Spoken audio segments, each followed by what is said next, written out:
Well, have you ever tried to keep your skin looking and feeling healthy at the expense of your wallet or by an invasive procedure? Chances are, if you have, you may have noticed that sometimes those procedures only work for a few weeks. But what if, instead of plastic surgery or questionable cosmetic potions, you could put on a second skin that eliminated some of those imperfections? Well, scientists from the Massachusetts Institute of Technology and Harvard say that the material they have developed can seamlessly smooth the appearance of wrinkles and sagging skin under the eyes.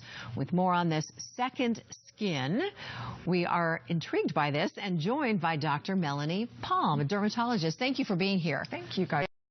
Me. Okay, this sounds like a wonderful alternative, but is it too good to be true? Well, I think yes and no. So we were chatting over the break. It's actually been available. So it was actually manufactured and brought to market about 2 years ago as something called Neotensil by Living Proof. You may know that as a skin and hair company. So it's been repurchased, and somebody's done a great job of, I think, republicizing it and starting to talk about new applications for the skin. The picture we just now saw was amazing. So how does this work? What's the application process? I tell patients it's kind of like shrink wrap for the skin. So there's 2 different creams. You apply one and then an activator, and it's a polymer, so it actually shrinks over time and allows sort of shrink wrap in the under eye area where you can have crepiness. So that's great for under eye area. It takes a little bit of a learning curve, as we were mentioning, to apply it. Otherwise, you can see a visible lip. But now we're thinking about using it for applications where the skin is irritated and you need sort of camouflage and a boundary from the environment. Now, looking at this, it is quite the difference. Once you put on this this patch, this skin, how long does it last? So at least 24 hours, and that was with sweating and high activity. And so really it's once you actually want to take it off, or if you're, using it for long periods of time. I think what they need to work on is, we talked about maybe tinting it, because currently you can't wear makeup over it.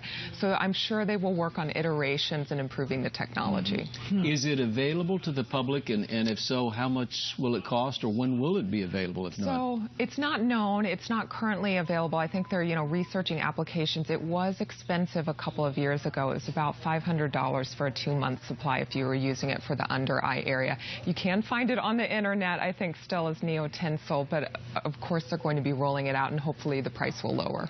You mentioned that it is also used for other applications like skin irritations, like what, psoriasis, and what else? And eczema. So eczema is like the that rashes. It's very sensitive skin that gets these microfractures because of environmental sort of problems. So if we could create a barrier that helps sort of intercede with that, that could be really, really helpful in healing the skin. And what about we mentioned the cost and we mentioned the side effects for consumers? If it does come out on the market, we're still looking at about $500, or will insurance be so I think that's come part into of play this new there? application is maybe the idea that with some of these skin conditions, you can actually get insurance to cover a part of it. I think that's part of like patent extension as well. So I think that would be wonderful, because obviously for the typical consumer, $500, 2 months, that's $1,200 a year for the under eye. It's not going to be feasible. There's really a lot of marketing involved here. I mean, they're calling it a second skin, but really what it is, it's a patch that you put over your skin, and really the best way to look good is to stay out of the sun. Yeah, I wouldn't be a good derm if I wasn't talking about skincare prevention and talking about good sunscreen, especially in sunny San Diego. So do you sell this stuff in your office right now? Or we were asked 2 years ago, and I didn't actually carry it because of these concerns of the cost. So I think if they can lower the price and do some good educational pieces for the typical consumer, it's definitely an interesting technology, and I think something that should be tried out, but at a lower cost. Are there any side effects to this? Really not. I mean, if you had some sort of silicone allergy or an allergy to one of the components that's used in the cream, then yeah, you could have a contact allergy. But in general, because it was tolerated so well by sensitive skincare conditions, in general, people are going to tolerate it well, even with extended use. So when it comes to turning back the effects of time on your skin, are the magic ingredients, are they still retinols and vitamin A? Is that still the I think elixir? if something's too good to be true, then think twice about it. But we know sunscreen, number one, a retin A and a retinol, and then combining that with antioxidants.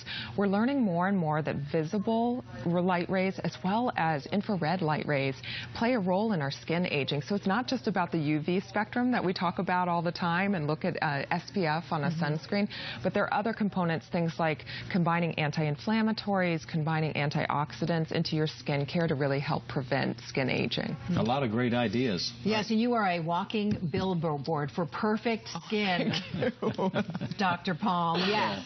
Well, thank you so much.